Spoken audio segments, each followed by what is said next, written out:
Hello friends, this is Vijay Raj Pushp and welcome to learner eyes Y BRP. तो आइए एक बार फिर से हम लोग एक बेहतरीन क्लास की ओर बढ़ते हैं और जिसका नाम है हड़प्पा सभ्यता। एक बार फिर से मैं आपको बता दूं कि दुनिया में बहुत सारी सभ्यता आई और बहुत सारी सभ्यता चली गई, लेकिन जो भारत की सभ्यता है न कभी नष्ट हुआ है, न था और न कभी होगा। और उसी कड़ी में हम लोग आज पढ़ने जा रहे हैं भारत की सबसे पुरानी सभ्यता जिसका नाम है हड़प्पा सभ्यता। नहीं तो हड़प्पा सभ्यता जिसका सर्वमान्य काल आपको मैंने लिखा दिया है 2350 से लेकर 1750 ईसा पूर्व, यही है ना आपका। यानी आज से लगभग 5000 वर्ष पहले हमारे यहाँ पे एक ऐसी सभ्यता पाई जाती थी जिस समय जो भवन बनाए जाते थे या जो नगर का निर्माण किया गया था बहुत ही सुव्यवस्थित ढंग से किया गया था। और हर घर में मैंने कहा था कुआं का व्यवस्था, शौचालय का व्यवस्था, नहीं उसके बाद आपका स्नानागार का व्यवस्था, रसोई घर का व्यवस्था, सब कुछ व्यवस्था थी। यहाँ तक कि घर की दरवाजे जो हुआ करते थे वह पिछवाड़े की ओर खुलते थे। अभी कहाँ खोलते हो? रोड के सामने। और उस समय जो दरवाजा खुलता था घर के कहाँ? पिछवाड़े की तरह, एकदम जिसको हम लोग गली बोलते, नहीं बल गली वाला रास्ता से चल जा, नहीं पीछे का जो दरवाजा हुआ करता था। अब पीछे के दरवाजा लोग नहीं खोलते हैं जानबूझकर कि पीछे से हो ना हो बेटी चाहे बेटा निकल ना जाए, इसीलिए पीछे वाला रास्ता बंद कर दी जाती है। नहीं हाँ, चोर भी घुस जाता। सही देखो, ये सकारात्मक विचार है, हम उल्टा बोल दिए। चलो उम्र हुआ ना, अब थोड़ा सा उल्टा बुलाए हुए करता है। चलिए, तो 5000 वर्ष पहले जो है वह आपका कौन सी सभ्यता थी? हड़प्पा सभ्यता के कौन कौन सा नाम है आपको पता है? सिंधु सभ्यता, नहीं उसके बाद सरस्वती नदी घाटी सभ्यता, मेलुहा सभ्यता, आद्य ऐतिहासिक काल की सभ्यता, कांस्ययुगीन सभ्यता, मातृसत्तात्मक, बहुत सारे नाम है।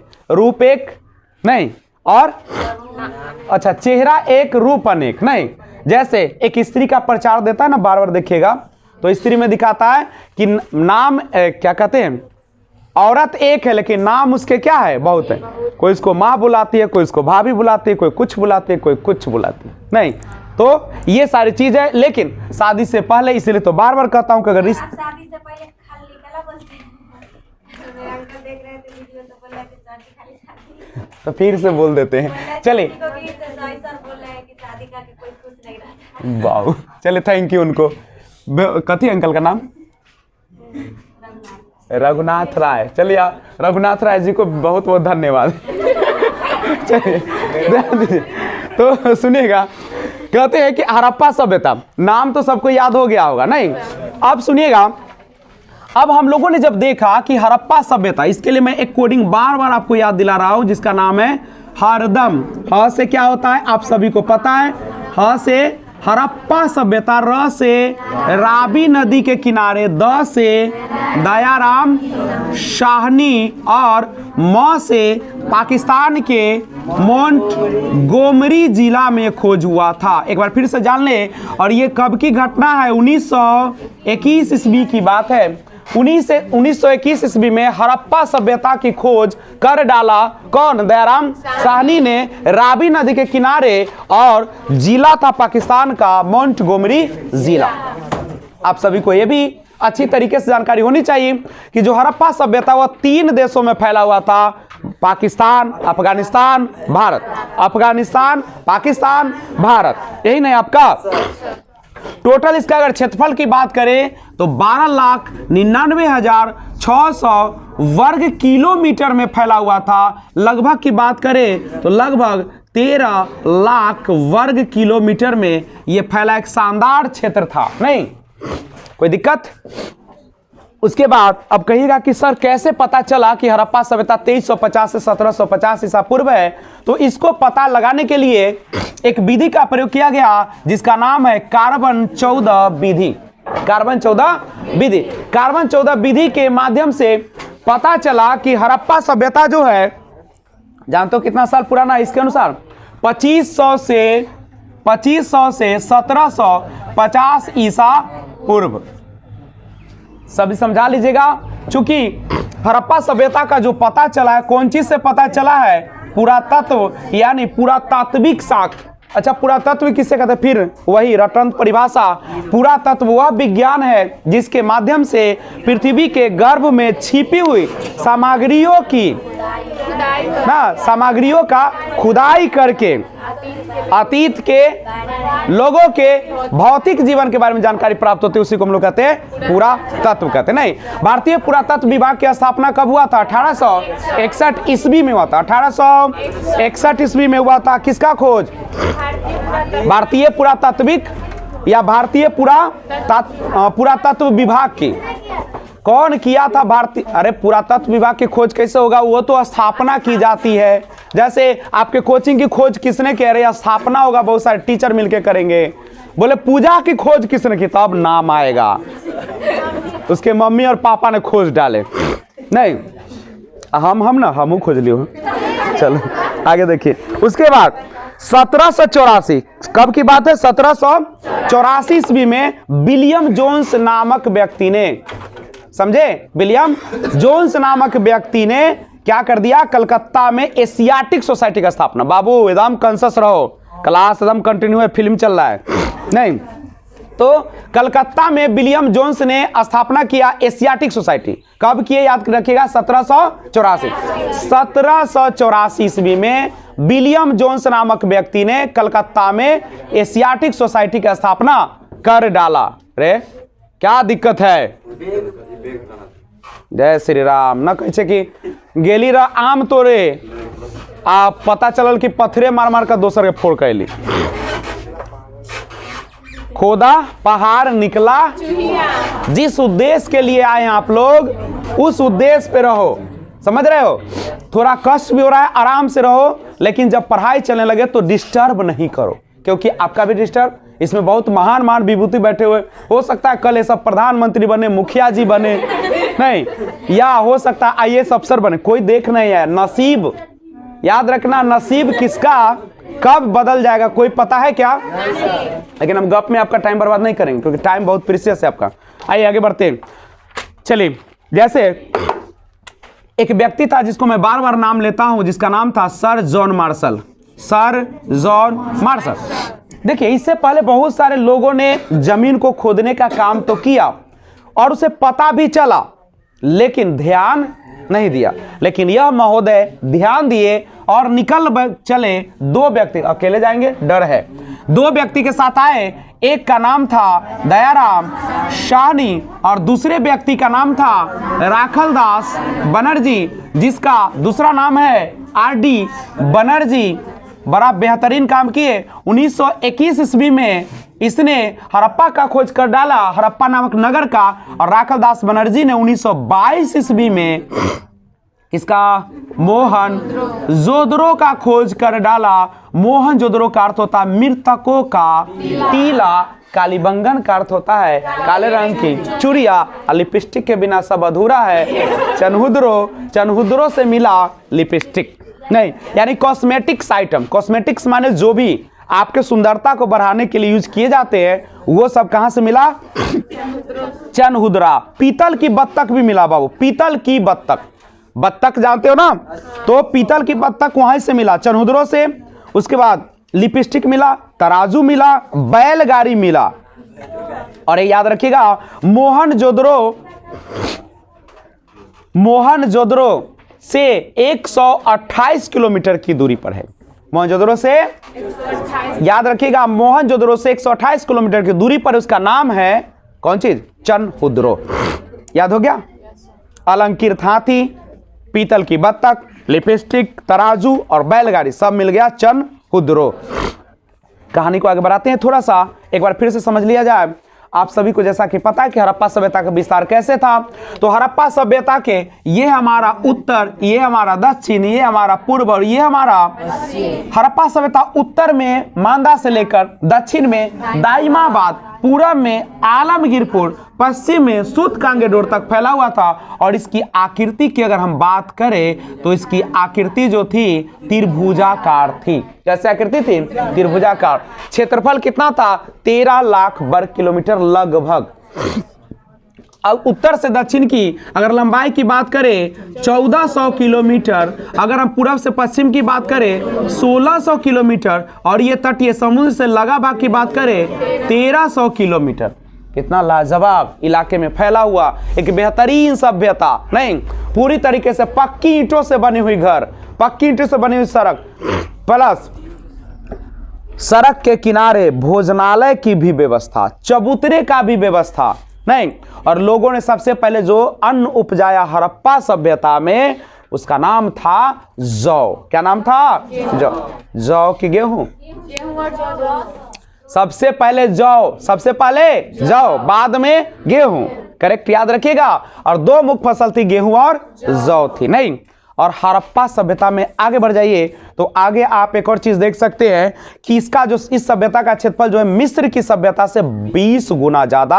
और अगर मिस्र और मेसोपोटामिया, दुनिया की सबसे पुरानी सभ्यता मेसोपोटामिया की सभ्यता, दोनों को मिला दिया जाए तो भी यह 12 गुना अधिक था। फिर से एक बार लिए चलता हूं कार्बन 14 पद्धति की ओर। क्या है कार्बन 14 पद्धति या कार्बन 14 विधि? याद कर लीजिएगा। कहता है कि किसी भी वस्तु का तिथि निर्धारण करने की एक वैज्ञानिक विधि है कार्बन 14। फिर से याद कर लीजिए, कार्बन 14 विधि किसी भी वस्तु का उम्र निर्धारण करने की एक विधि है जब तक कोई वस्तु जीवित होता है। उसमें कार्बन 14 एवं कार्बन 12 नामक दो रेडियोधर्मी पदार्थ पाए जाते हैं। जब उस वस्तु की मृत्यु हो जाती है, क्षय हो जाता है, नाश हो जाता है, तो कार्बन 12 की मात्रा तो स्थिर बनी रहती है। स्थिर मतलब उसमें कोई प्रभाव नहीं पड़ता है, लेकिन कार्बन 14 की मात्रा में कमी आने लगती है।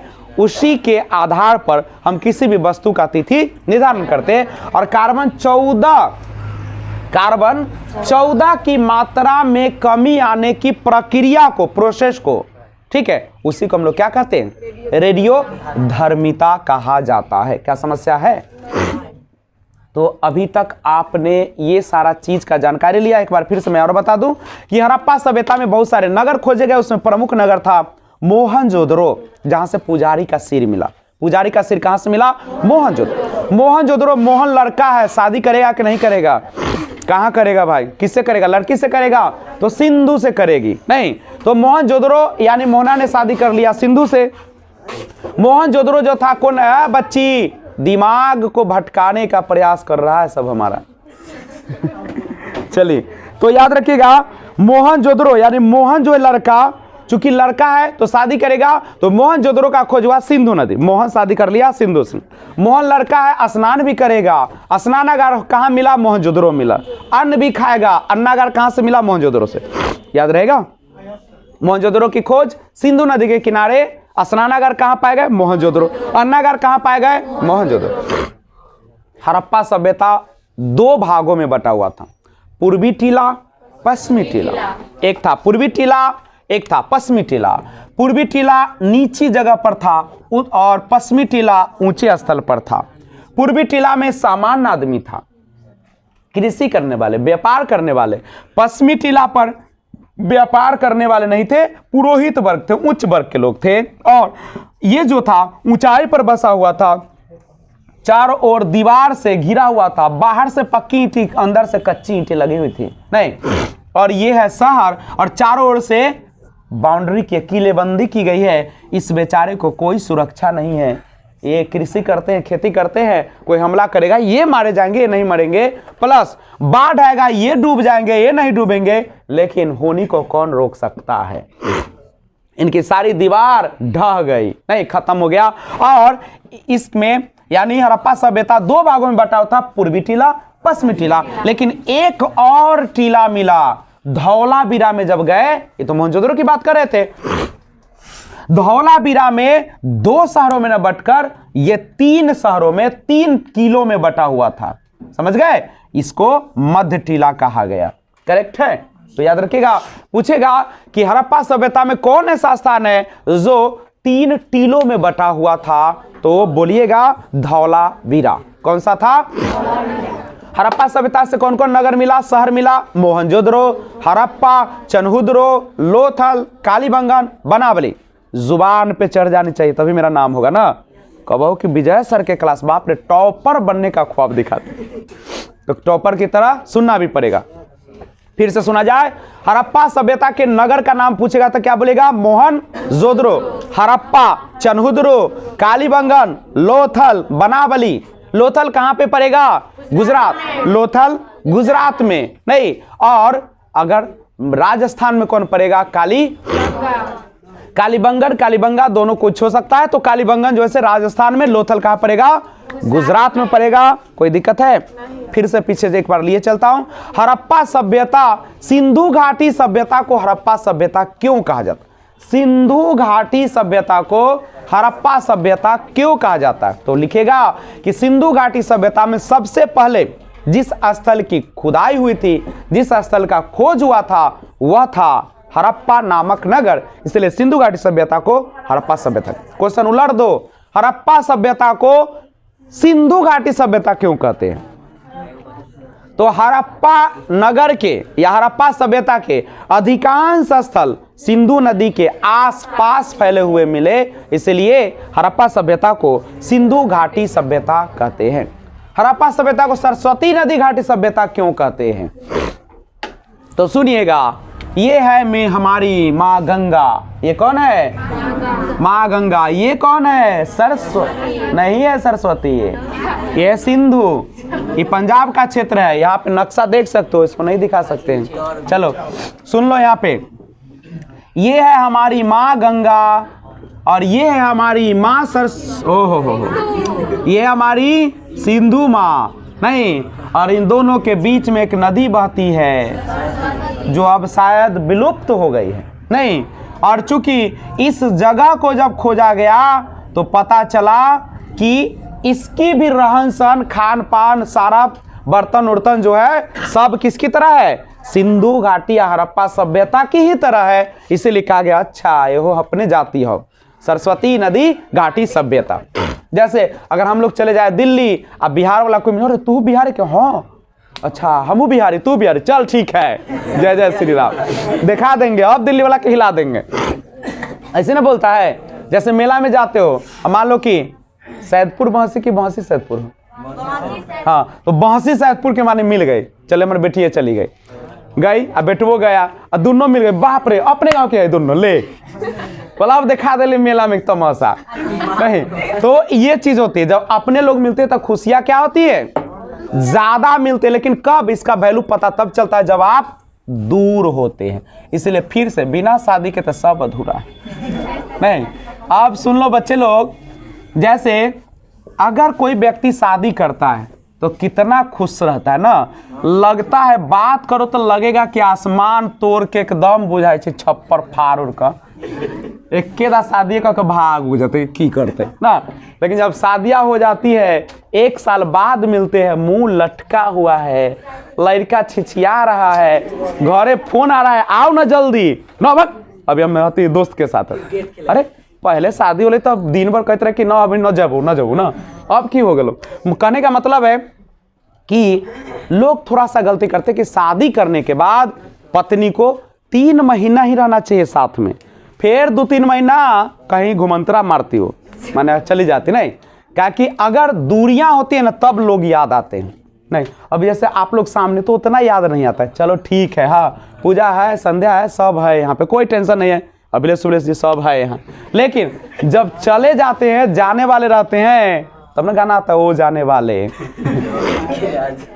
तो सुनो, जैसे 12 वाला के कितना बाप रे बाप क्या बोलते थे जब जाने आके वक्त आया, हा बड़ा निमन ऐसा बेटा बेटी न है, लेकिन ये होनी है क्या। तो आगे बढ़ते हैं। इसलिए दूरियां जरूरी है। अगर चाहते हो कि तुम्हें कोई इज्जत करे तो क्या करना पड़ेगा? दूरी। अच्छा सुनो, फिल्म स्टार चाहे प्रधानमंत्री अपना ही क्लास में रोज आने लगे ए में, तो हमसे की कहे मोदी आलो रे आलो फिर ना कहिए कि ना कहे ओए बाक ओकरा लूर है आ, लेकिन वह दूरी बनल है। तो हम कहले बाप रे नरेंद्र मोदी ना। तो तुम भी अगर चाहते हो कि तुम्हारा इज्जत मिले तो लोगों से क्या कर दो? दूरी बनाओ, लेकिन क्वालिटी बना के ऐसा ना दूरी में दूर हो जाइए। चलिए, तो इसके बाद हम लोग आगे क्लास पिछले दिन की एक और चीज, और वह चीज क्या था आपको मैं बता दूं कि कल नगर योजना के बारे में पढ़ा, सड़क व्यवस्था के बारे में आपको मैंने कल बताया था कि मोहनजोदड़ो के प्रमुख व्यवस्था जो एक समतल एवं चौड़ी सड़कें थी, समतल और चौड़ी सड़कें थी, और यहाँ की मुख्य सड़क 9 मीटर चौड़ी होती थी जिसे राजपथ की संज्ञा दी जाती थी, और जो अन्य सड़क होती थी उसकी चौड़ाई 3 से 4 मीटर थी, और यह जो थी सड़कें मिट्टी की भी बनी होती थी, पक्की ईंटों का भी बना हुआ होता था। गलियां भी खुली तथा चौड़ी हुआ करती थी, गली वाली रोड नहीं। कूड़ा इकट्ठा करने के लिए कुछ कुछ दूरी पर गड्ढे खोदे जाते थे या कूड़ेदान रखने वाले कौन चीज का पात्र का व्यवस्था किया जाता था। नहीं, मोहनजोदड़ो के सड़क के दोनों किनारों पर क्या बना हुआ था? चबूतरा बना हुआ होता था, जिससे लोग चबूतरे पर बैठकर क्या करते थे? वस्तुओं की बिक्री करते होंगे। नहीं, वस्तुओं क्या करते थे? और हमलावरों से सुरक्षा के लिए नगर के चारों ओर खाई बनी हुई थी। अभी मत समझना, कल पूछा था क्वेश्चन कि खाई चारों ओर से पूरा तो रास्ता हुए में हम उसे डूब कर मर जाए। आने जाने के लिए व्यवस्था था, लेकिन अधिकांश चारों ओर से क्या था? तो खाइया बनी हुई थी। क्या सड़क योजना में सभी लोग लिखे होंगे? कोई दिक्कत? तो आज का क्लास बहुत ही इंपॉर्टेंट। अभी तक आपने रिकैप देखा, अभी तक आपने पिछले एपिसोड का रिप्लाई नहीं हिस्सा देखा नहीं, तो अब हम लोग आज का सीरियल शुरू करते हैं, और आज का सीरियल है जल निकास प्रणाली। ये है नया सीरियल आया है लर्नराइज बाय VR की मदद से, ठीक है। तो शुरुआत करें जल निकास प्रणाली। क्या शुरू करें?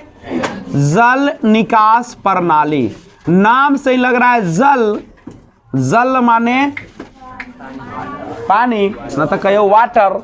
हमरे बचवा हमरे सिखावे कह दे जल के कहे वाटर ना। तो जल निकासी प्रणाली पहले सुन लीजिए तो लिखिएगा, ध्यान दीजिएगा कि हड़प्पा सभ्यता एक काफी बेहतरीन सभ्यता, भारत की सबसे प्राचीनतम सभ्यता। नगर योजना बिल्कुल सुनियोजित ढंग से बनाई गई, और उसमें ही एक प्रमुख विशेषता है जल निकासी प्रणाली। जल माने पानी, अब पानी को बहने के लिए जगह चाहिए, उसको निकासी मतलब निकलना। अब प्रणाली माने उसका जो सिस्टम बना हुआ है, प्रणाली बना हुआ है। तो जल निकालने की प्रणाली एक प्रमुख विशेषता है किसकी? हड़प्पा सभ्यता। ऐसे ही एकदम फिल्म के स्टार्टिंग एकदम बेहतरीन करना है। जयमाला पर लड़की का एंट्री धमाके के साथ होनी चाहिए, मरल की तरह नहीं। आए लड़की तो लगे कि कोई आया है, लेकिन उसके लिए पहले माहौल बनाना। इना कि गए माला पहनाया उतर गए, नहीं। पहले 2-4 देखिएगा अभी क्या सिस्टम है। पहले 2-4 गो, अभी तो गड़बड़ है ना, तो हम लोग करेंगे तो कैसे करेंगे बताएंगे। पहले जाएगा जयमाला पर 2-4 गो चमचमाती हुई लड़की, और 2-4 गो एकदम आइटम सॉन्ग पेश होगा। एकदम आइटम सॉन्ग पेश हुआ पहले भक्ति से, पहले भक्ति एगो विवाह वाला गीत, तब एगो आइटम सॉन्ग 2-3 गो, सब खुश हो गया, हाय हाय हाय हो गया ना। और उसके बाद उसको उतारेंगे, तब 10-12 गो लड़की फिर एंट्री मारेगी, एकदम मला उला ले ले ना, फूल उल ले ले एंट्री मारेगी। चुप्पे अभी सुनो, आराम से सुन। अब लड़की 10 गो चली गई, क्या कर रहे हैं? अभी माहौल बना रहे हैं, नहीं अभी लोगों को दिल में बसा रहे हैं ना कि देख की होए वाला हो। अब तो लड़का सा बुढ़बो सा, लड़का से ज्यादा बुढ़वा सा मार सिटी गर्दा में चले। अरे बाप रे। ओकरा बाद अभियो लड़की ना तो तब एंट्री हो तो लड़का के। अब लड़का तो बउआ एंट्री मार लको, लड़का लो एकागो हो आइटम सॉन्ग मार लको, गाना उना गलको, जैसे हमी रही तो हमी ना गबो, एकागो हमू गाना गबाओ, एकागो आइटम सॉन्ग नाचे तब ना कुछ कुछ तनका, ठीक है। और उसके बाद अरे इतना बेटा बेटी कमी है, अरे हमारे पास ऐसा स्टूडेंट है, इसमें पता नहीं, लेकिन बेहतरीन डांस करती है।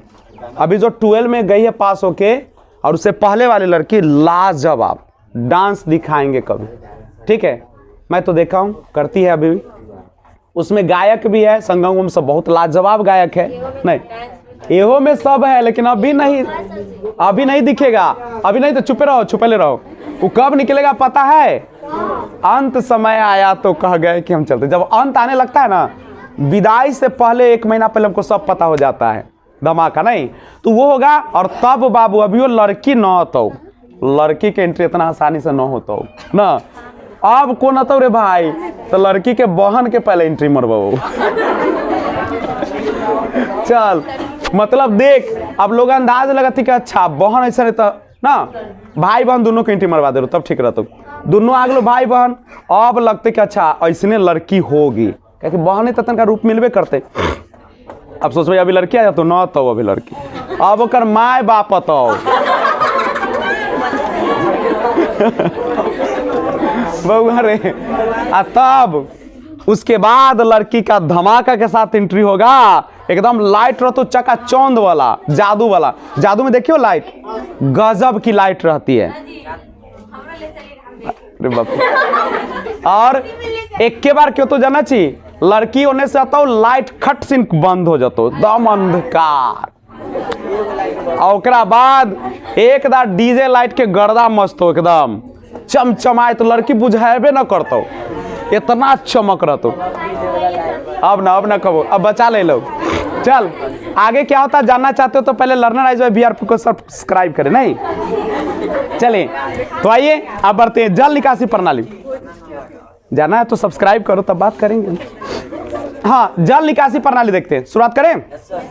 देखिए लिखा रहेगा कि हड़प्पा सभ्यता की या मोहनजोदड़ो, चूंकि जल निकास प्रणाली कहां से मिला है, मोहनजोदड़ो।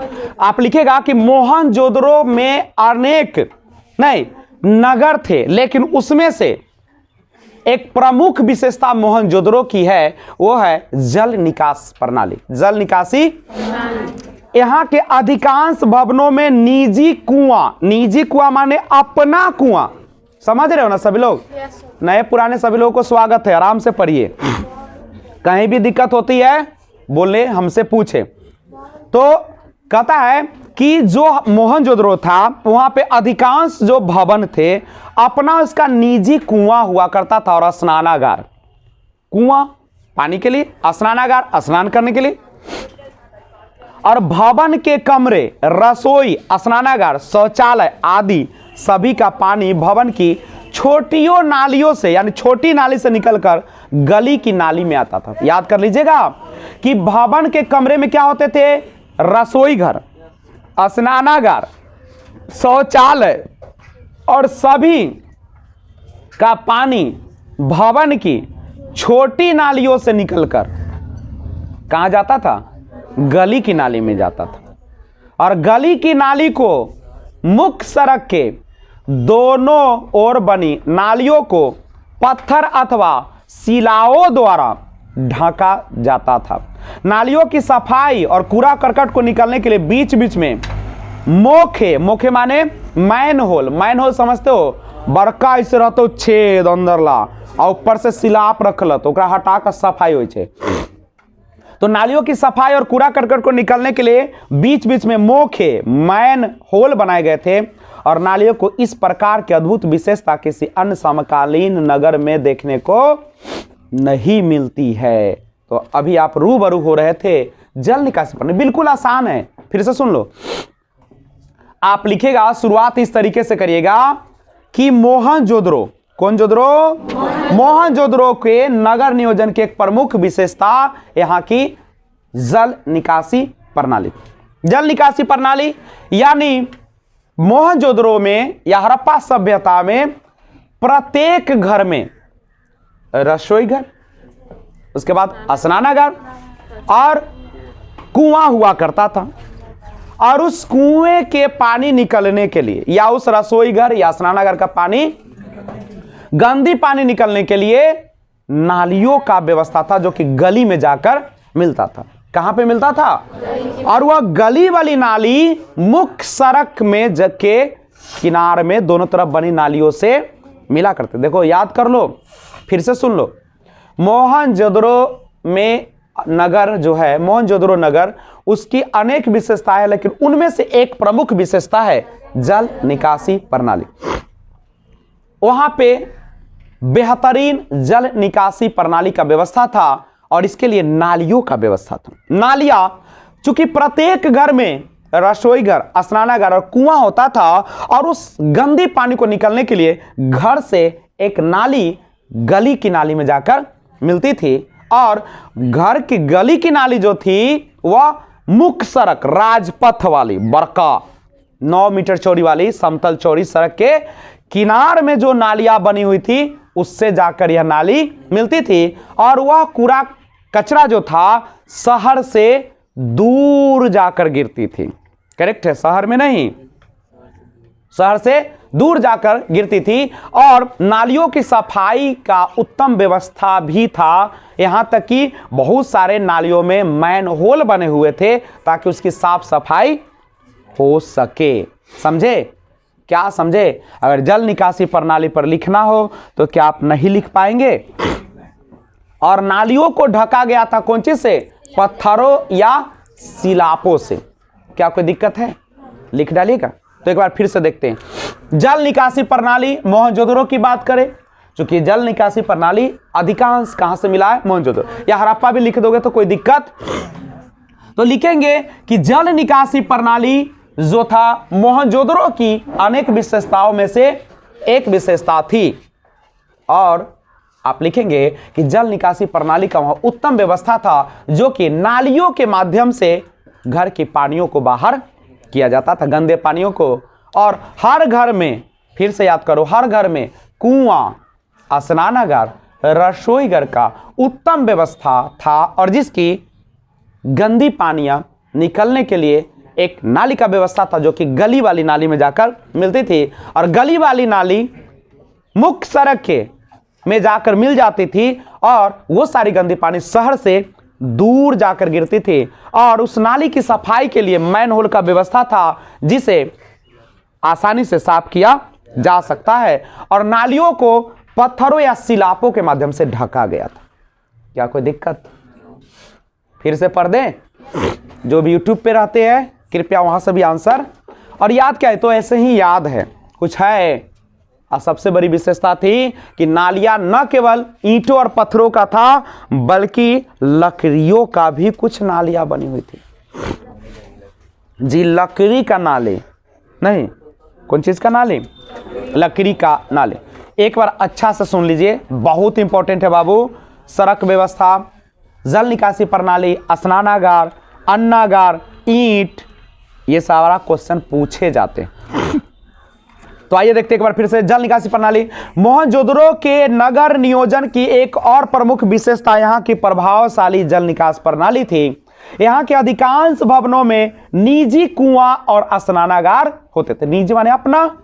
भवन के कमरों, रसोई, स्नानागार, शौचालय आदि सभी का पानी भवन की छोटी छोटी नालियों से निकलकर गली की नाली में आता था। गली की नाली को मुख्य सड़क के दोनों ओर बनी पक्की नालियों से जोड़ा गया था और मुख्य सड़क के दोनों ओर बनी नालियों को पत्थरों अथवा शिलाओं द्वारा ढक दिया गया था ना। किसके द्वारा? शिलाओं द्वारा ढक दिया जाता था। नालियों की सफाई एवं कूड़ा करकट को निकालने के लिए बीच बीच में मोखे, नर मोखे मतलब मैन होल, नर मोखे मतलब मैन होल भी बनाए गए थे। नालियों को इस प्रकार अद्भुत विशेषता किसी अन्य समकालीन नगर में देखने को नहीं मिलती है। अब लेट्स जाकर देखिए कौन है वहां पे, यानी बात उत करके आइए। तो ये था जल निकासी प्रणाली। उसके बाद हम लोग शुरुआत करेंगे बेहतरीन जगह स्नानागार के बारे में। किसके बारे में?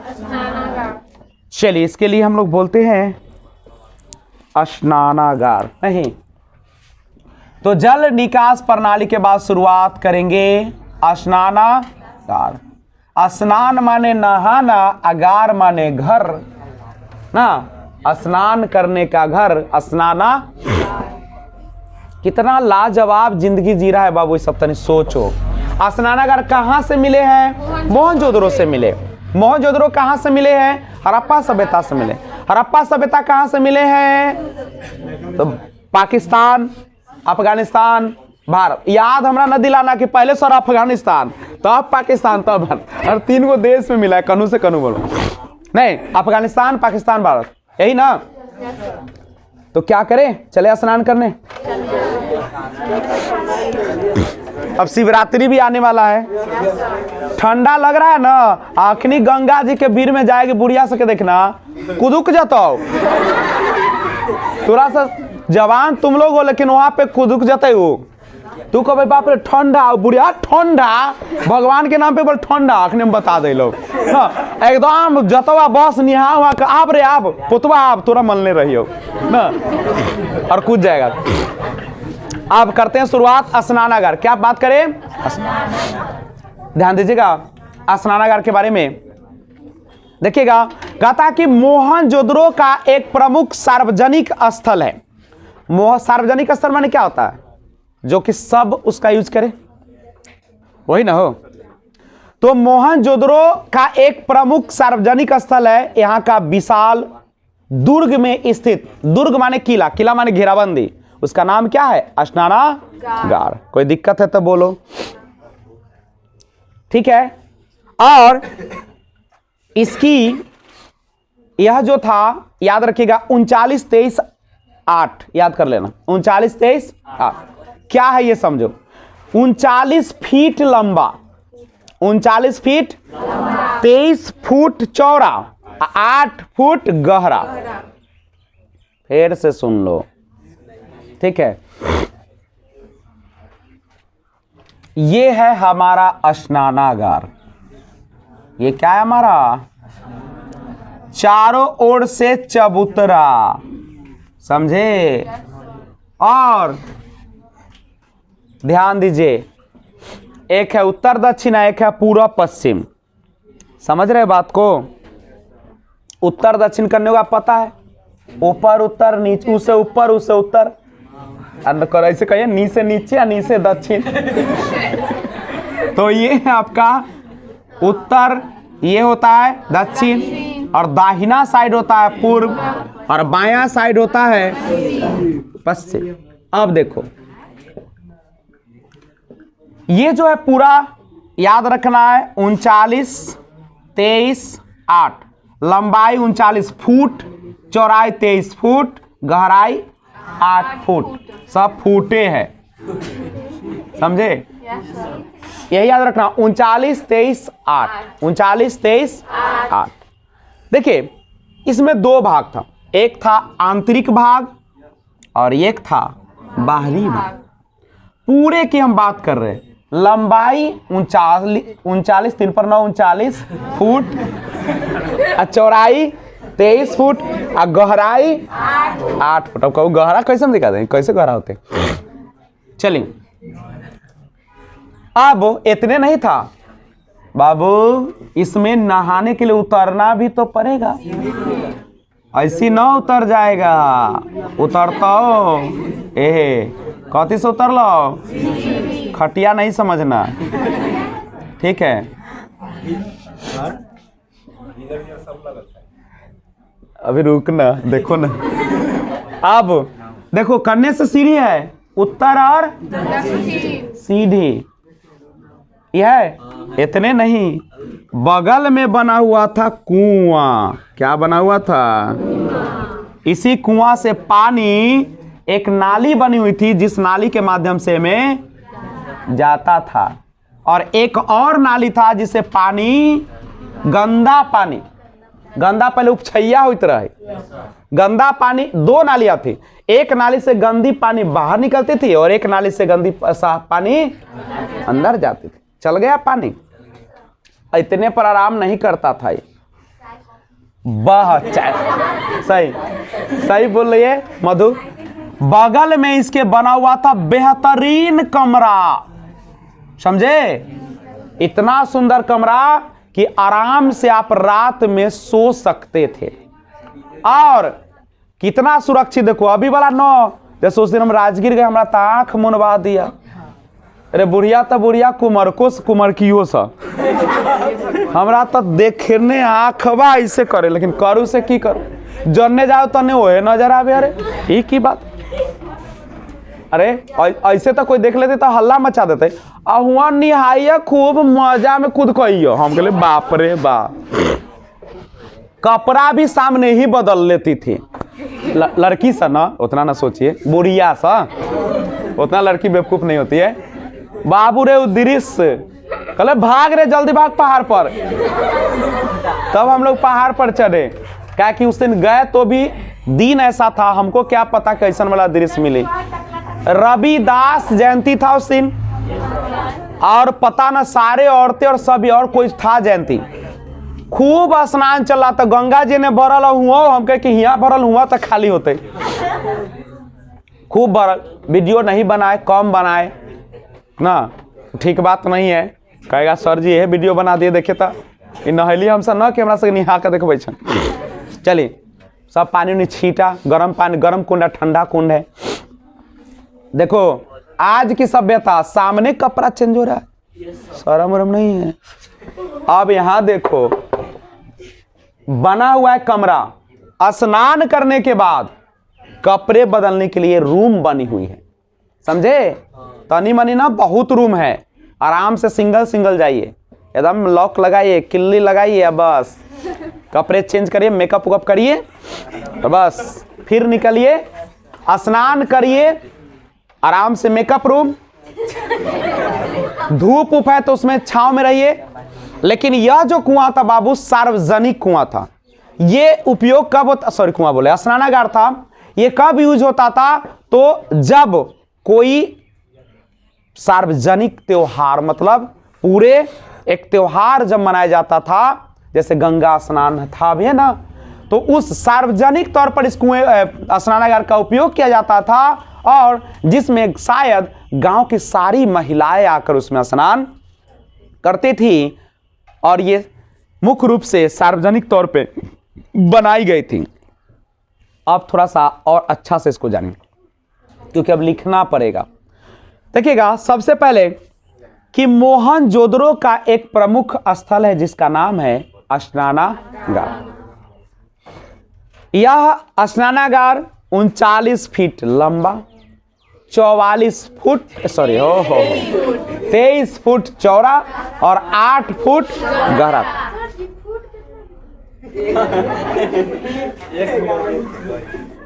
12 इंच बराबर होता है 1 फुट। अब कहेगा 12 इंच क्या होता है? 1 इंच बराबर होता है 30 दशमलव समथिंग सेंटीमीटर। अब कहेगा समथिंग क्या होता है? जानने के लिए पहले लर्नराइज बाय वीआरपी को सब्सक्राइब करो, अगले वीडियो में दिखाएंगे। चलो ध्यान दो, स्नानागार मोहनजोदड़ो का एक प्रमुख सार्वजनिक माने जो सब यूज करें, सार्वजनिक स्थल था जिसका नाम है स्नानागार।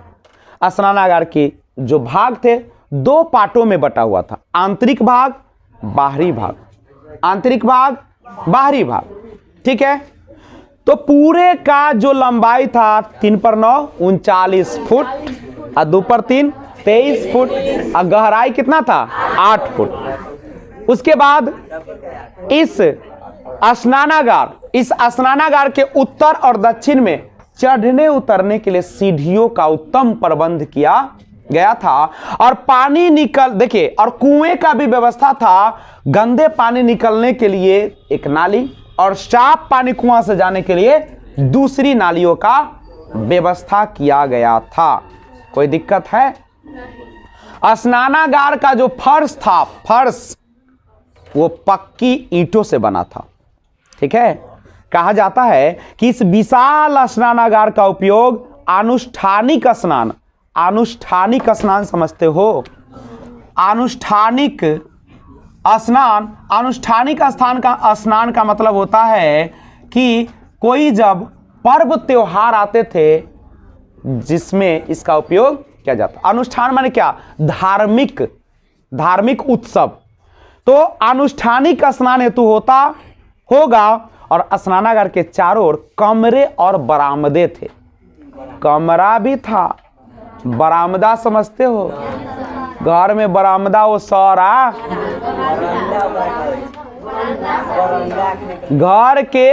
घर में तो औरत से रहते, अब बाहरी लोग अथिन से बरामदे में रहते थे। लेकिन आप लोग ऐसा घर नहीं बनाइएगा, घर अलग बनाइएगा, आ दलान अलग बनाइएगा तो खिड़की मैं कहूँ ताका तो हो जाएगा गड़बड़। आ जिनके घर में लड़कियां हैं ओकर घर तो ज्यादा सुरक्षित होना चाहिए ना। देखो घर की इज्जत लड़का भी होता है लड़की भी होती है, और लोगों का नजर जल्दी लड़कीए पर पड़ता है। और देख तो हाउ लड़की तो हाँ ये घर में हो आइए रे फिर अब आई ना, मैंने ऐसी होता है जो रियल बात है। भाई हम गंदा आदमी नहीं दिल में तो से बोलवाओ जे सच्चाई है ना, कहते कि सच्चाई छुप नहीं सकती है उसूलों की बनावट से। देखो बोलते हो हाँ बोला कैसे ही हो, झूठ छुप नहीं सकती है उसूलों की बनावट से। और आगे क्या है, वाह वाह वाह, और खुशबू आ नहीं सकती है कागज के फूलों से कि गुलाबों से। तो बोल ना, चलिए कागज के फूलों से नहीं। कोई आया हुआ है अभिलेख से तो ध्यान दीजिएगा। तो स्नानागार बच्चे लोग तैयार हो जाओ। तो इसका उपयोग आनुष्ठानिक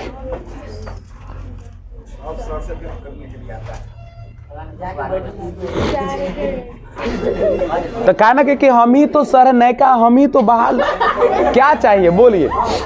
चल अच्छा सब स्पोकन के इंतजार में है। आज शुरुआत हो रही है आपके विजय सर के द्वारा spoken class change your life. Changing is the part of life, change your way. जीने का तरीका हम बदलना सिखाएंगे। How to change your behaviour, how to develop your personality, कैसे आपके खूबसूरती में चार चांद लगेगा आज। लेकिन तुम लोग दुखी नहीं हो, क्योंकि नहीं दुखी हो क्योंकि मैं वीडियो बना दूंगा और आएगा आज का। हाँ अब ये तो है, अभी तो अच्छा है।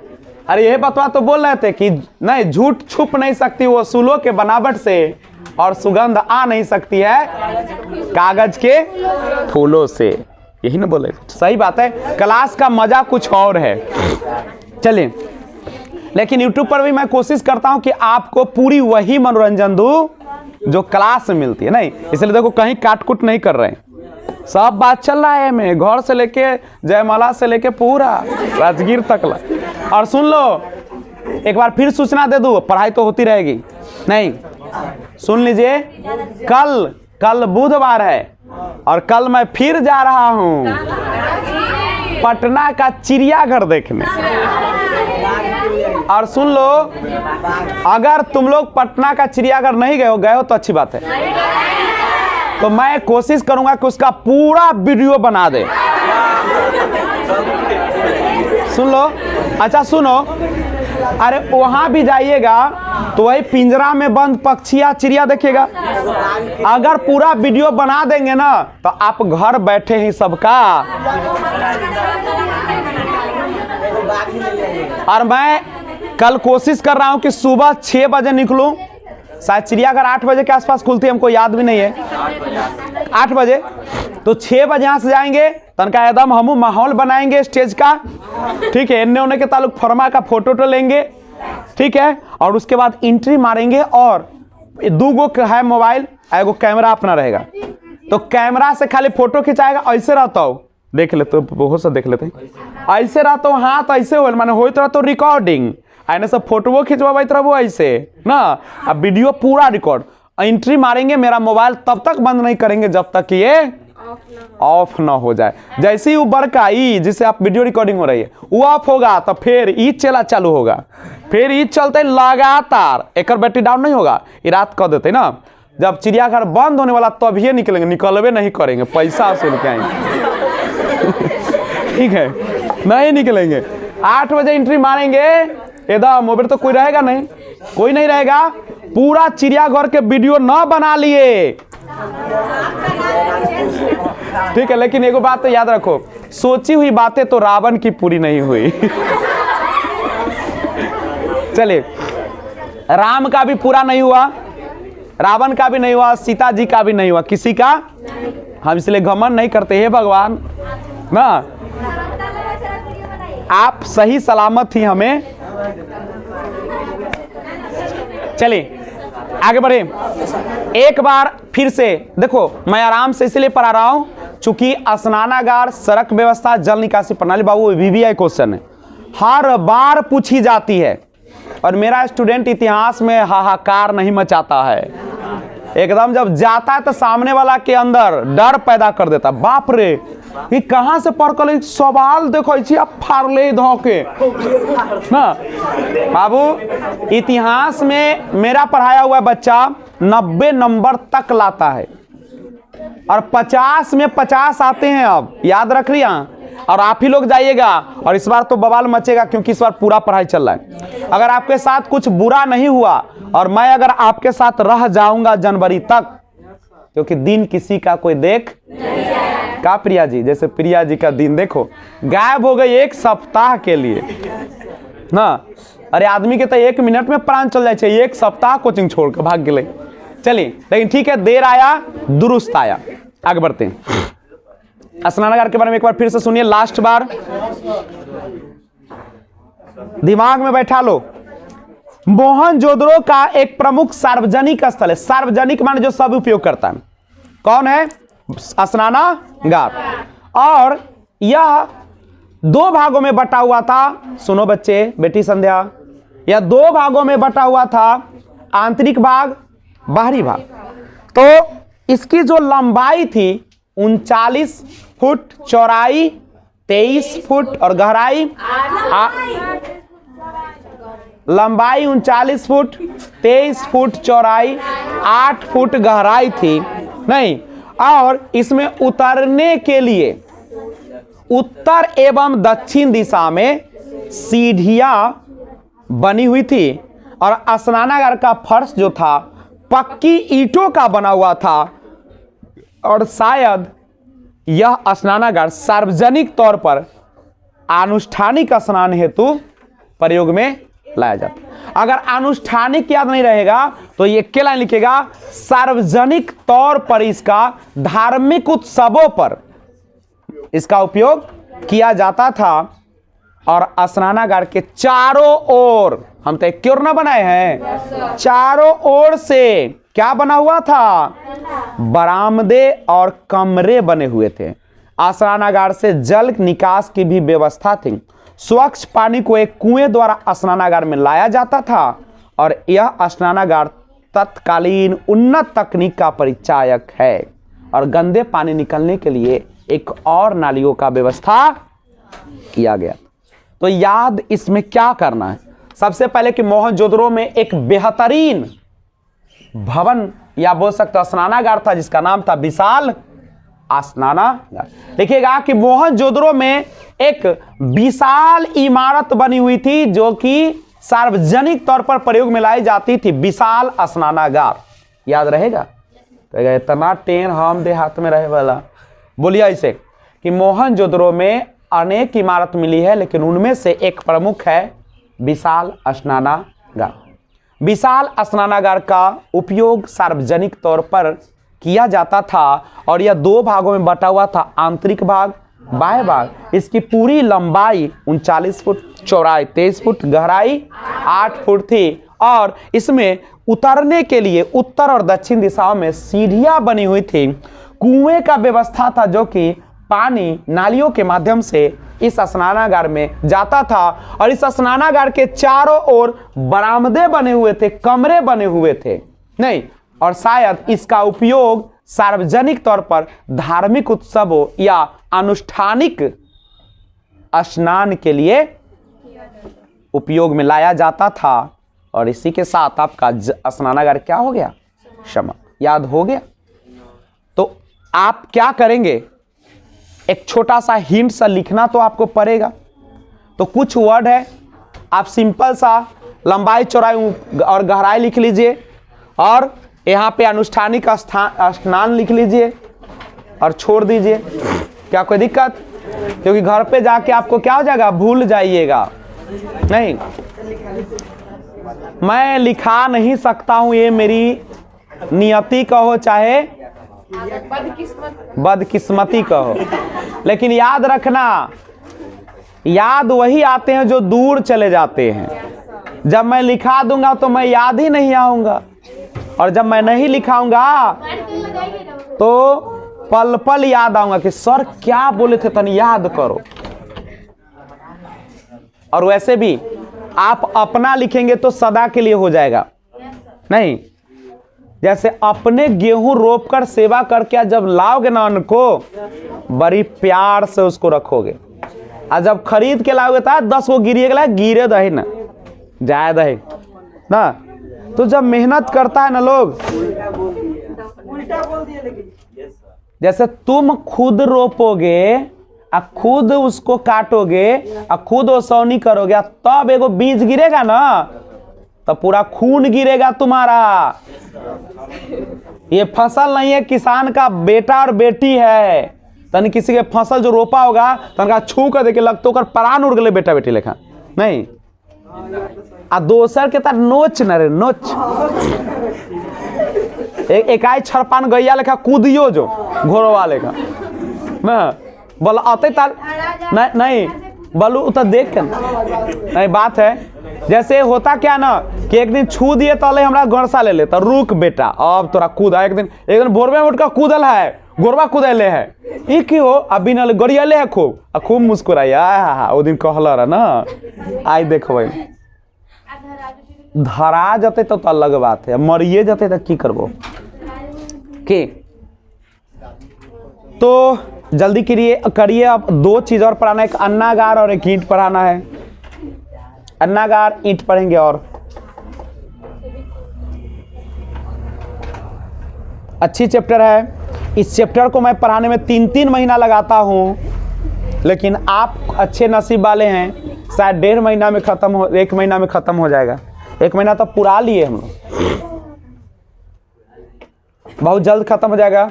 कल तो चिड़ियाघर के मैं निकलूंगा तो शायद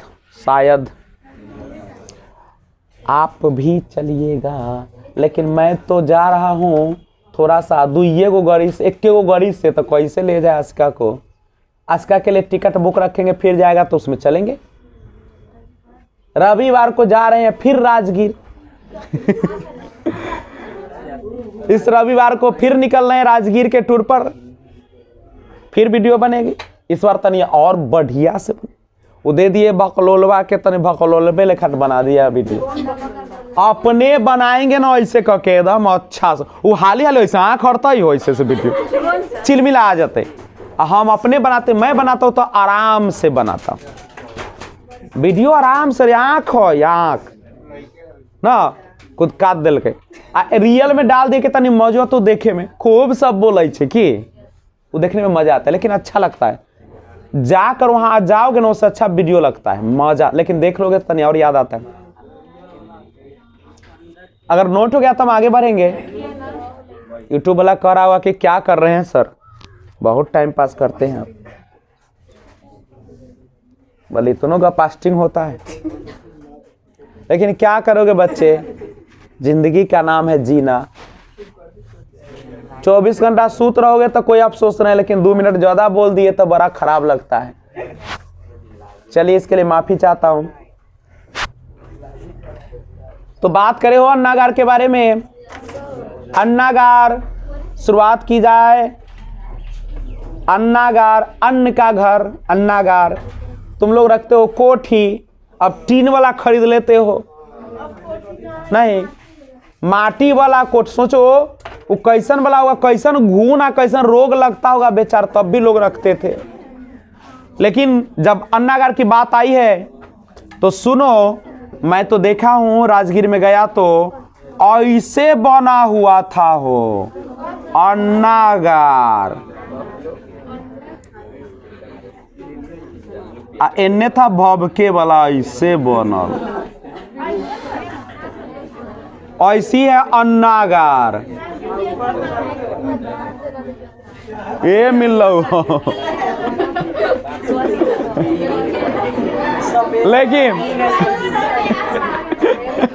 लेकिन याद रखना ऐसा अन्नागार यहाँ नहीं मिला है। मतलब अन्न को भंडारित करने के लिए ऐसा है। दिख रहा है हमें, देखो तो सब कहेगा हमको कहाँ दिख रहा है, ना दिख रहा है, सब दिख रहा है।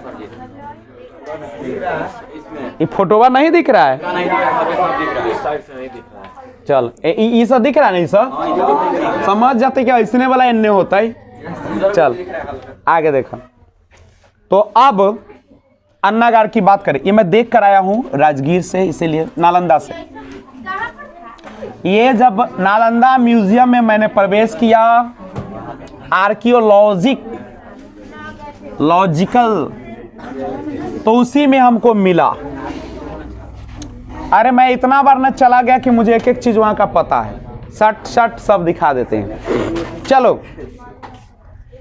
कभी जाने का मौका मिले तो कहना, एक तुमको चलना नहीं पड़ेगा, एकदम गाड़ी सबके भीड़े में लगवाते हैं, मतलब बच्चा नहीं चलेगा मेरा, लेकिन गप कम, नहीं तो गुस्सा आ जाएगा लोग। आइए अन्नागार के बारे में बात करते हैं। अन्नागार, मोहना बहुत तमाशा कर ले मोहनजोदड़ो, एक तो शादी कर को सिंधु से, तो ले गए कि अच्छा सर ये शादी कर ले को, माने सिंधु नदी घाटी, सिंधु नदी के आसपास मोहनजोदड़ो कहाँ है? सिंधु। स्नान कर लो तो स्नानागार बना दिया नहीं, उसके बाद अन्न खाएगा तो अन्नागार बना लिया, चलेगा तो सड़क बनवा दिया ईंट का, नहीं नौच रहता नहीं, हम लोग को पढ़ना पड़ता, लेकिन क्या करोगे। चलिए अन्नागार देखिएगा, मोहनजोदड़ो में 46 मीटर लंबा और 23 मीटर चौड़ा, 46 मीटर लंबा और 23 मीटर चौड़ा, अच्छा 23 दूनी 46। अन्नागार मिला है हड़प्पा के दुर्ग में भी, दुर्ग माने किला में भी 12 धान कोठार खोजे गए हैं। 12 धान कोठार मतलब कोठी, 12 गो धान के रखे वाला, अन्न के रखे वाला। ये 2 कतारों में 6 की संख्या में है। गौर से सुनिएगा कि मोहनजोदड़ो में 46 मीटर लंबा 23 मीटर चौड़ा एक अन्नागार मिला है, और हड़प्पा के दुर्ग में भी 12 धान्य कोठार मिले हैं, जो 2 कतारों में, कितने कतारों में? 2 कतारों में 6 की संख्या में, 6 गो एक तरफ तो 6 गो उस दूसरी तरफ। ये धान कोठार ईंटों के चबूतरों पर है, नीचा जैसे भूस्कार, तुझे सुन लो, भूस्कार के नीचा ना लगा देता ईंटा वाला चबूतरा, तब भूस्कार बाबा। जयमाला में भी वही नीचे से चबूतरा, तब लड़का लड़की ऊपर, और लड़का लड़की ज्यादा वजन के हो गया तब नीचे धंस जाएगा नहीं। अगर मान ले ऊपर 2-4 गो 2 कुंटल वाली औरत चढ़ गई ना, आ लड़को रहे 2 कुंटल, लड़कियों 2 कुंटल, अगर पुरा दिया तो सुनो, तो ये धान कोठार, सुनो, ये धान कोठार ईंटों के चबूतरों पर है। किस पर है? और प्रत्येक का आकार 15 मीटर गुने 6 मीटर है, लंबाई 15 मीटर और चौड़ाई 6 मीटर। किसका? अन्नागार का। ये चबूतरा का, चबूतरे पर है, एवं प्रत्येक का आकार 15 गुने 6 मीटर। अन्नागार में हवा जाने की व्यवस्था थी, ठीक है, हवा आ जा सकता था, और अन्नागार का सुदृढ़ आकार प्रकार हवा आने जाने की व्यवस्था और अन्न भरने की व्यवस्था निसंदेह उच्च कोटि की थी। फिर से सुना जाए, आ जाओ बच्चे लोग, तैयार हो? तो आइए अन्नागार के बारे में जानकारी लेना शुरू करते हैं। करें शुरुआत। मोहनजोदड़ो से एक अन्नागार प्राप्त हुआ है। इस अन्नागार की अगर हम करें लंबाई की बात करें 46 मीटर, चौड़ाई की बात करें 23 मीटर, यह पूरा बना हुआ था, ठीक है, और यह 2 भागों में बटा हुआ था। एक तरफ कै गो? 6 गो, 3 2 5 1 6, और दूसरी तरफ फिर 6 गो, एक के रंग है सब, ठीक है, ये माने अंदाज, और बीच में आने जाने की भी व्यवस्था। प्रत्येक जो धान कोठार है 15 मीटर गुने 6 मीटर लंबाई 15 मीटर, चौड़ाई। टोटल कितने धान कोठार मिले?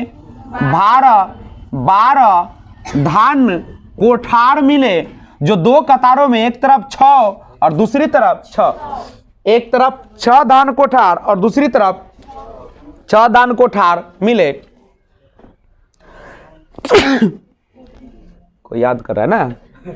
चलो, अब है इसमें हवा आने जाने की भी व्यवस्था बड़ी उत्तम क्वालिटी की। खिड़की है कि क्या है भगवान जाने। हवा आने जाने की व्यवस्था, धूप हल्का सा आ जा सकता है, और वस्तुओं को धान कोठार में डालने के लिए भी उत्तम व्यवस्था, उत्तम व्यवस्था। एकदम गाड़ी घुसैले जो ओहे में से ढार कर चल रहा नहीं। तो ये अन्नागार फिर से सुन लो आप लोग। सबसे पहले याद रखिएगा कि मोहनजोदड़ो में 46 मीटर लंबा 23 मीटर चौड़ा एक धान कोठार मिला है, जिसको अन्नागार के नाम से जानते हैं। और हड़प्पा के दुर्ग में ही 12 धान कोठार मिले। ऐसे लिखना पड़ेगा, फिर से सुन लो। मोहनजोदड़ो में 46 मीटर लंबा एवं 23 मीटर चौड़ा एक अन्नागार मिला है, और हड़प्पा के दुर्ग में भी क्या मिले हैं? 12 धान कोठार मिले हैं। ये 2 कतारों में, कितने कतार में? 2 कतारों में 6 की संख्या में। क्या क्या? ये धान कोठार ईंटों के चबूतरों पर है, ईंटों के चबूतरों पर है, एवं प्रत्येक का आकार 15 मीटर गुने 6 मीटर यानी 15 मीटर लंबा और 6 मीटर चौड़ा है। और अन्नागार में हवा आने जाने की उत्तम व्यवस्था, जैसे शादी में खाने पीने और सोने की उत्तम व्यवस्था, वैसे यहाँ अन्नागार में हवा आने जाने की व्यवस्था, उत्तम व्यवस्था ना लिखे, हवा आने जाने की व्यवस्था थी। और अन्नागार का आकार इस प्रकार से था कि इसमें आसानी से वस्तु को रखी जाती थी और निकाली जाती। क्या कोई दिक्कत है? याद हो गया? फिर से बोल दे, सुनते रहो, हम टेप रिकॉर्डर हैं। सुनो, मोहनजोदड़ो में 46 मीटर लंबा 23 मीटर चौड़ा अन्नागार मिला है। और हड़प्पा के दुर्ग में भी, हड़प्पा के दुर्ग में भी, हड़प्पा के दुर्ग में भी 12 धान कोठार मिले, जो 2 कतारों में बनी हुई थी, एक तरफ 6 दूसरी तरफ 6। कोई दिक्कत? हवा आने जाने की व्यवस्था नहीं। और क्या? और कुछ हो? ये ईंटों के चबूतरों पर बने हुए थे धान कोठार, जो 6 इधर 6 उधर है 12, और जिसकी प्रत्येक की लंबाई 15 मीटर, चौड़ाई 6 मीटर। कोई दिक्कत? तो इसी के साथ अन्नागार भी क्या हो गया? समाप्त। कुछ लिखने का मन है तो अपना लिख लो, ताकि घर पे जाने के बाद याद रहे। न तो जैसो के तैसो हरिहर, जैसो के तैसो। बस याद रखिएगा कि मोहनजोदड़ो में क्या है? तो मोहनजोदड़ो में क्या है? 40 मीटर लंबा 23 मीटर चौड़ा एक स्नानागार, सॉरी अन्नागार है, अन्नागार है। ये बात याद रखिएगा। हड़प्पा के दुर्ग में 12 धान कोठार खोजे गए हैं। ये 2 कतारों में 6 की संख्या में है, और ये धान कोठार ईंटों के चबूतरों पर है, एवं प्रत्येक का आकार 15 मीटर लंबा और 6 मीटर चौड़ा है। और अन्नागार में हवा आने जाने की व्यवस्था है। कोई दिक्कत? लिखना तो बाबू आप ही को पड़ेगा। कब तक गाना नहीं सुने? तेरी उंगली पकड़ के चलो माँ ओ मेरी माँ। तो कब तक माँ आपकी उंगली पकड़ के चले? देखिए, एक बात कहते हैं, हम शादी के इतना विरोधी क्यों, उसको बता दूं। अभी एक न्यूज आया है, सुनिएगा। उस लड़की का नाम है आयशा, खूब यूट्यूब पे प्रचलित है। आयशा नाम की लड़की है, उसकी शादी हुई थी 2000 अभी 21 में चला, 18 में शायद हुई थी। 2018 में उसकी शादी हुई और उसके ससुराल वाले ने दहेज की मांग किया। पैसा देकर तो ब्याह करवे कल के, लेकिन फिर से 1.5 लाख उसके माँ बाप ने फिर दिया, फिर भी ठीक है। लेकिन फिर ना कहे कि कोई अगर कोई चीज का डिमांड कर रहा तो बाबू मत दो, क्योंकि जैसे ही एक खत्म होगा दूसरा शुरू होगा। फिर से उससे मांगना शुरू कर दिया। लड़की तंग आ गई। 18 में शादी हुआ था, बहुत इसको मारता पीटता होगा ना, कहे कि दिल के दर्द तो दिल ही जाने ना। तो दूसरा कोई जानता है एक लड़की पर शादी के बाद क्या क्या होती हो, क्या बीतती है, वह एक लड़की ही जानती है। न वो अपने माँ को बताती है ज़्यादा, न अपने पिता को, न किसी को। क्यों? क्योंकि वो चाहती कि हमको तो दुख हो ही रहा है, हम उसको दुखी, लेकिन यही गलती है। आपको अपने माँ बाप को बातें बतानी चाहिए। क्यों? क्योंकि जितना आप दबिएगा उतना ही आपको, और रिश्ता लगने लगे कि अब ये बोझ हो गया है तो ज़्यादा अच्छा है कि उससे दूर ही हो जाए। घुट घुट कर जो आप समझ, बाप रे यूट्यूब पे सब सुन रहे हैं, बुरा नहीं मानेगा, रियलिटी है सब। कहते रिश्ता तोड़ने की बात समझा रहे हैं सर। क्योंकि अगर एक पुरुष अगर एक बार आपके साथ गंदे बिहेव करता है, इसका मतलब जीवन भर आपके साथ वैसा ही बिहेव करेगा। आदमी की लत कभी छूटती, नोट हो गया इधर, भाषा नंबर बंद नहीं होती है। हाँ, ऐसा के बारे में थोड़ा सा बता दूं, नहीं होती है, ठीक है। हम लोग क्या सोचते हैं कि चलो अब सुधर जाएगा, अब सुधर जाएगा, लेकिन कभी सुधरता नहीं, सुधरता है बाबू। ऐसा के साथ भी ऐसा ही हुआ। अंत में चूंकि उसके कारण क्या हुआ कि उसकी माँ बाप ने लड़के पर केस कर दिया। और लड़की तो होती है कोमल, भावना में बहने वाली। लड़की ने अपने माँ बाप को कहा कि इस केस को हटा लीजिए, कोई फायदा होने वाला नहीं है, वो सब सुधरने वाला नहीं है। और वो तंग आकर एक दिन चली गई नदी के किनारे और वहां से वीडियो पहले बनाई कि मैं खुद किसी को फंसाई नहीं, कि मैं अपने मर्जी से आत्महत्या कर रही हूँ कूद कर। एगो वीडियो भेज दिया उस लड़के के पास, इसकी माँ के पास, और माँ पिता को कॉल किया। उसकी माँ बहुत इसको इज्जत करता है, माँ बाप बेटी को बहुत मानता है बुआ।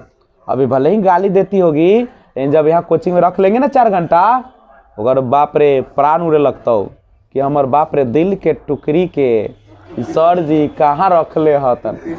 तनका देर अगर न लगले फोन पहुँच जातो ही, कहाँ विजय सर निकाल ना। तो ऐसा के माँ बाप ने बहुत समझाया कि मैं केस उठा लूंगा, तो वो कहती है कि हम कब तक आप लोगों को सताते रहेंगे, माने मेरे कारण आप लोग इतना दुखी है, लड़ाई झगड़ा सब हो रही है वहाँ पे, तो ये सारा। लेकिन ऐसा नहीं समझती है, कहते हैं कि अब यही तक मेरा शायद जिंदगी था और मैं जाऊंगा खुदा के पास नहीं। और बहुत उसके पिता, जान लो, अगर किसी माँ बाप के सामने उसके बेटे बेटे की मृत्यु होता तो उससे बड़ा पापी नहीं।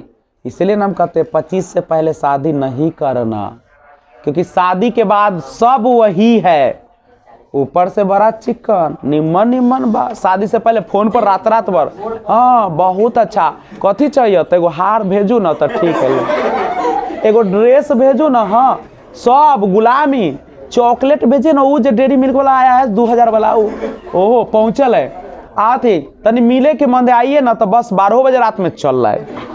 लेकिन जैसे ही शादी होगी अब कहिएगा तनी पानी गिलास मारबे, के बल कर अथी गिलास के पानी दे, एकदम बोला लेका बिछौना पर से गोरे न उठतो, पानी ला, छीपे में हाथ है ऐसे कहले धोले, ओहे में पोछले बिछौने में। रे कोरिया ये कौन तोरा दिन आयल। सुन लो, वो एक शर्ट पहनता था 5 दिन, और जब पत्नी आ गई दिन में 4 गो ड्रेस बदलाएगा। और शादी अगर बगल में है, एक दादा तो बिहने पहन के निकाल, कहाँ रख लो तू, कल रखियो अच्छा से, अपने तो है निठल्ला, अब पत्नी घर में करो वो रखेला, अभी अब कहाँ से पहन भाई, अब पत्नी निकाल के दे, पहन कर गलो 2 घंटा, फिर गंदा हो गलो, हटा ला उला, फिर अब बोलू ना अभी भोज खिया के लो, गंदा हो गलो, हटा। अब बरियाती अलग है, दूरा लगे वाला निमन वाला बंडी उंडी लावल, बंडी पहन ललको, अब फिर अब वहाँ लो, अरे बाप रे अब अथी है विदाई वाला, ला दोसर ला विदाई में, बारे निठल्ला रे ना। शादी जब नहीं हुआ था तो एक कपड़ा 5 दिन ला 5 गो बरियाती हो जाते रहे, आई पत्नी वाले तो एक दिन में 5 गो, बाप रे। अरे सोचो कि विजय सर कैसे जानते हैं, मैं पूछते रहता हूँ रियल। अच्छा सोचो क्या इतना अनुभव ऐसे अंदाजी हो जाएगा। मैं शादी विवाह का एक्सपर्ट हूं, मैं बता दूंगा कि तुम शादी के बाद अगर जाओगे भी ना तो पहला दिन कैसे गुजारोगे, कितना खुशी मिलेगा, दूसरा दिन कितना, तीसरा दिन कितना, 1 महीना बाद कितना, 1 साल बाद कितना। जब बाल बच्चे 2 गो हो गए तब कैसन हुआ वो बता दूंगा। अरे बात करे मजाक में, चलिए गार्जियन सब सुनेगा ये सब। चलो आगे बढ़ते हैं। ऐसा बोलाते हैं एक बार फिर से, ऐसा को माँ बाप ने बहुत समझाया, लेकिन ना कैसे जिद जब पकड़ लेता है तो वो लोग, और वो कहता कि मैं भेजता हूं जल्दी गाड़ी, तुम आ जाओ बेटी। मैं यहां तक धमकी देता उसका पिता कि अगर कुछ हुआ तो मैं सबको मार दूंगा और अपने भी मर जाऊंगा, सबके मम्मी पुप्पी सब भाई बहन सबके काट देवो ना। तैयो नहीं मानते रे बा, कूद जाती है। 28 फरवरी की घटना है, मर गई सदा सदा के लिए, लेकिन पीछे छोड़ गई एक ऐसी क्रूरता की कहानी जो शादी के बाद हर लड़की को झेलना, कुछ लोग दबा लेते हैं और कुछ लोग चले जाते हैं, ही ना होता हो इसलिए। लेकिन 25 के बाद की शादी जो होती है ऐसा नहीं होता है, क्योंकि लड़की मौजूद होती है, उसको भी दिमाग होता है और वो अब समझौता करती है, हर चीज को मिलाने का प्रयास न कहे कि नया हवा चल रही अखनी बसंत के, ये हवा एकदम रुखरा दे तो धके, ये जवानी में कोई पूछता ही हवा हो है, वैसी जवानी है। जवानी जब दौड़लो तब बुझाई ना कि दुनिया के हम रगड़ देवे धके। लेकिन चल आगे बढ़, आइए बात करें अन्नागार के बारे में। अन्नागार के बारे में हो गया खत्म, अब लास्ट आ गए हम लोग, टाइम भी हम लोग का होने वाला है, लेकिन आज का चैप्टर भी हटने ही वाला है। एक चीज और पढ़ना है, क्योंकि इसमें ईंट का प्रयोग, किसका प्रयोग, पक्की ईंटों का प्रयोग किया जाता था, पक्की ईंटों का। सुनेगा बच्चे लोग, लास्ट है इसका। अभी हड़प्पा सभ्यता लंबी चैप्टर है, लेकिन ये आज की कहानी का ईंट जो है, हड़प्पा संस्कृति के नगरों में पकाई हुई ईंटों का प्रयोग भी यहाँ के नगर नियोजन की एक अद्भुत विशेषता है। हड़प्पा संस्कृति में क्या होता था, वो क्लास में बैठाना दो सबके, चलिए। कहता है कि हड़प्पा संस्कृति में, हड़प्पा सभ्यता में नगरों में पकी हुई ईंटों का प्रयोग किया जाता है। किसका प्रयोग किया जाता था, पकी हुई ईंटों का प्रयोग किया जाता था। और ईंट जो होता था चतुर्भुजाकार होती थी। याद कर लीजिए 8 बजने वाला है। हड़प्पा संस्कृति के नगर में क्या प्रयोग होता था, पकी हुई ईंटों का प्रयोग होता था, और ये ईंट चतुर्भुजाकार होती थी। हड़प्पा सभ्यता की आकृति त्रिभुजाकार, भारत की आकृति चतुर्भुजाकार, और हड़प्पा में जो ईंट, पकी हुई ईंट का प्रयोग होता था उसकी आकृति चतुर्भुजाकार। और मोहनजोदड़ो से प्राप्त सबसे बड़ी ईंट का आकार 51 × 26 × 6, 51 26 6, 51 26 6 यानी सेंटीमीटर। ये कथी में है, सेंटीमीटर। और सामान्यतः 28 14 और 6 सेंटीमीटर की ईंट प्रयुक्त हुई है। याद रखिएगा, फिर से याद कर ले।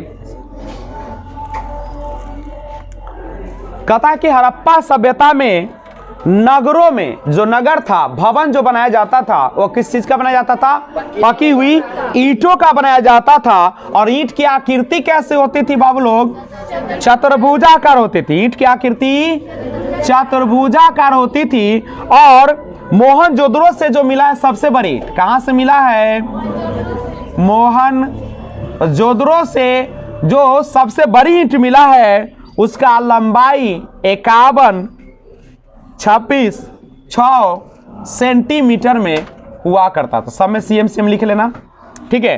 तो सबसे बड़ी ईंट कैसा होता था? 51 सेंटीमीटर और गुने 26 सेंटीमीटर गुने 6 सेंटीमीटर, सब में सेंटीमीटर लगा लेना, याद रहेगा हो। हड़प्पा सभ्यता में पकी हुई ईंटों का प्रयोग होता था और मोहनजोदड़ो से जो सबसे बड़ी ईंट मिली है उसका आकार, सबसे बड़ी ईंट का आकार 51 सेंटीमीटर गुने 26 सेंटीमीटर गुने 6 सेंटीमीटर और सामान्यतः जो अक्सर यूज होते थे उस ईंट का जो लंबाई था 28 सेंटीमीटर गुने 14 सेंटीमीटर और गुने 6 सेंटीमीटर में हुआ करता था। और सिंपल सी बात है कि पूरे में ईंटों का काफी ज्यादा प्रयोग किया गया था। और मिट्टी जो आग में पकाई जाती थी उसको टेराकोटा कहा जाता। क्या ईंट के बारे में लिख लीजिएगा, लिखेगा कि क्या लिखेगा, कैसे लिखेगा बच्चे लोग, कि हड़प्पा सभ्यता में जो नगर थे उसमें पक्की ईंट, पकी हुई ईंटों का प्रयोग किया जाता था। पकी हुई ईंटों का प्रयोग होता था और उसकी आकृति चतुर्भुजाकार हुआ करती थी। और मोहनजोदड़ो से प्राप्त सबसे बड़ी ईंट का आकार 51 सेंटीमीटर गुने 26 सेंटीमीटर गुने 6 सेंटीमीटर थी, जबकि सामान्यतः जो ईंट प्रयोग में आती थी हड़प्पा सभ्यता में 28 सेंटीमीटर गुने 14 सेंटीमीटर गुने 6 सेंटीमीटर हुआ करती थी। करेक्ट है? क्या कोई दिक्कत?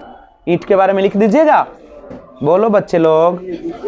अगर लिख लीजिएगा तो आज का सभा यहीं पे समाप्त करते हैं। अगर चाहते हो कि आपका 12वीं कक्षा का इतिहास या कंपटीशन का इतिहास लाजवाब तरीके से तैयारी हो तो देर किस बात की है, लाइक शेयर कमेंट और सब्सक्राइब जरूर कर दें।